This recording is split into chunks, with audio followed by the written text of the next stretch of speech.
Niels Bohr, essa é a palavra do segundo vídeo, né? Que vamos começar a falar do segundo vídeo. Estou vendo que eu preciso fazer a barra. O que o Niels Bohr fez? É o seguinte, então, o pessoal mostrou, agora eu não lembro quem que teve a ideia, mas alguém propôs que o átomo tinha um núcleo, né? Acho que foi o tal do Rutherford, e que os elétrons ficavam orbitando em volta dele, que nem o planeta Terra, né? Em volta do Sol. Só que tinha um problema. Se eles utilizassem a mecânica clássica do Newton para explicar isso aí, o que acontecia? Enquanto ele roda, ele gasta energia. Só que se ele gasta energia, ele perde energia, né? Olha só, veja o seguinte, ó, ele está rodando, né? Está rodando, uma órbita fixa. Só que se ele vai rodando, ele vai gastar energia. Daí ele vai perdendo energia e capum, né? Acerta o núcleo. Ou seja, ele vai ficando fraco e vai sendo puxado pro núcleo. E daí dá uma merda, né? O que aconteceu, né? O átomo perdeu energia e se chocou com o núcleo. Então não era consistente, né, a aplicação dessa teoria. Né? Então ele pensou, olha, temos que fazer alguma coisa para resolver esse problema. O que a gente tem que fazer? Então ele definiu três coisas. Ele definiu que o grande avanço dele foi dizer que cada órbita de elétron ele não gastava energia nesse giro, tá? Orbitando ele não gastava energia. Então a energia era fixa ali.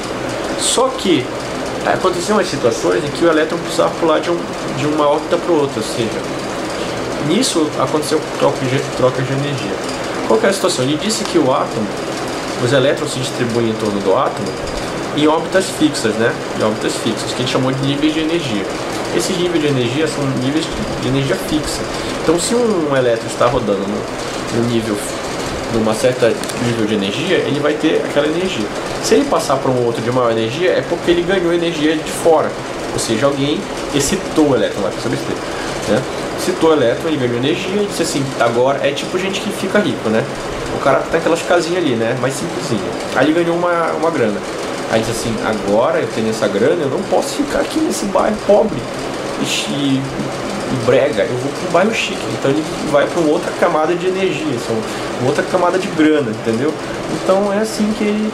Então, agora imagina o seguinte, o elétron tá lá, né? Na sua camada de energia lá, chique, né? No bairro chique, né? Aí ele perde energia, ou seja, ele perde grana, ele vai à falência. Ou seja, ele né? Então ele disse assim, putz, não dá mais pra eu morar aqui, eu vou ter que ir para um bairro mais pobre, né, para poder pagar, para poder viver. Então ele desce para uma camada, ele vai para uma camada mais, com menos energia, né. Então, essa é a ideia do Bohr, entendeu? E isso foi muito esperto que ganhou o prêmio Nobel de Física de não sei que ano, mas é muito tempo atrás. Faturou uma grana boa de $1 milhão. E talvez ele deve ter parado de trabalhar e ficou esquiando ou numa praia. Eu falei isso. Então, o que ele fala? Os postulados de Bohr, né? Os elétrons giram em torno do núcleo, em órbitas circulares. Somente algumas órbitas são permitidas aos elétrons. Os elétrons não perdem energia ao girar em sua órbita. Vai anotando aí no seu caderno, viu? Tipo, se você não... sei lá, se você quiser. Os elétrons tendem a ocupar camadas que se localizam mais próximas do núcleo, né? Ou seja, de menos energética. Agora você viu uma coisa interessante. Para quem já estudou a parte elétrica, de eletrostática, né? O que diz? Cargas opostas se atraem. Como o núcleo é positivo, cidadão, o que vai acontecer? Ele vai puxar, a força elétrica vai tender a puxar os elétrons mais para perto, né? Então, eles vão ficar ali, né? Perto do núcleo, tender a ficar mais perto do núcleo, tá? Entendeu? Então, sempre tende a puxar. Né? O núcleo vai puxar os elétrons, porque o núcleo tem prótons, os prótons são positivos, tá? Eu ia fazer uma cruz aqui se eu tivesse outra mão livre, né? Uma cruz assim, mas não dá. E os elétrons são negativos, aqui é o menos, tá? E ao passar de uma órbita para outra, o elétron absorve e libera energia na forma de quanto. Quanto foi um negócio inventado pela teoria do Planck, Max Planck, um alemão, também careca e bigodudo, e muito esperto, que inventou a tal da teoria quântica que está até hoje. E os carinhas arrancam os cabelos, perdem os cabelos pensando nas equações, tá? Se os físicos olharem isso, eles vão querer me bater. mas paciência. Não vou ficar falando coisas altamente teóricas aqui, não é o objetivo.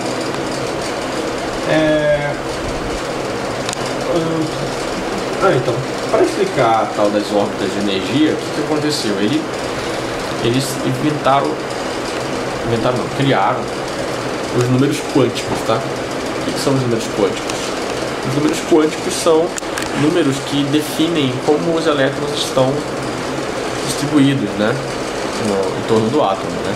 E são 4 números quânticos. É o número quântico principal, o N, o número quântico secundário, que é o L, o número quântico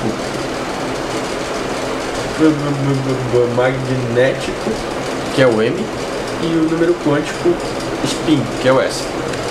Tá? Então o que é o número quântico principal? O número quântico principal, ele faz o seguinte, vamos agora para o nosso caderno. Tá? O número quântico principal, imagina aqui o núcleo, tá? Vou colocar o mais porque ele é mais positivo. Então os elétrons ficam aqui, ó, de acordo com Bohr, níveis de energia, que são camadas, tá? Ele deu o nome de K, L, M, N, O, P e Q, né? Quanto mais perto do núcleo, né? Vamos fazer assim, seguindo a seta. Quanto mais energia, ok? Mais energia.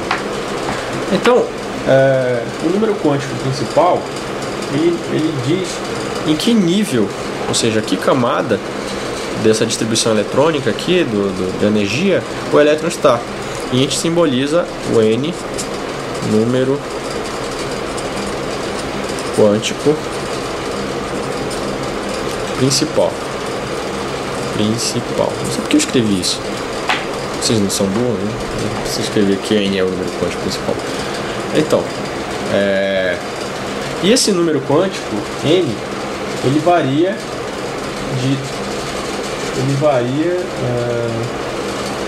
de 1 a 7, tá? Ou seja, para cada camada ele vai ter um valor 5, 6, 7, ou seja, tá? Então aí o que acontece? Cada camada vai ter um número. E ele também te diz qual o número máximo de elétrons, que uma camada pode ter. Então você calcula como? É 2n ao quadrado, tá? Então lembre-se, né? Macete, ó. Se o Ita perguntar isso, você já sabe. Tá? E aqui, ó, você for ver, você tem aqui as camadas, então a gente vai mostrar qual é que é a distribuição, quantos elétrons realmente tem em cada camada. Tá? Aqui é número de elétrons.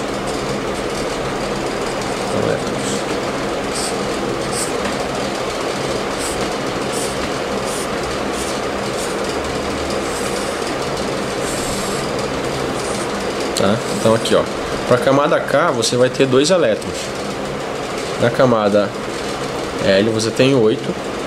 Na camada N você tem 18. Aqui você tem 32. Eu me lembro do meu primeiro ano. 18 e 2. Tá? Uma coisa interessante, né? Ele aqui, ó, eles não são simétricos, tá? Ele tem essa distribuição aqui. Perfeito, tudo bem. Até aí, nada muito complexo. Está acabando esse vídeo.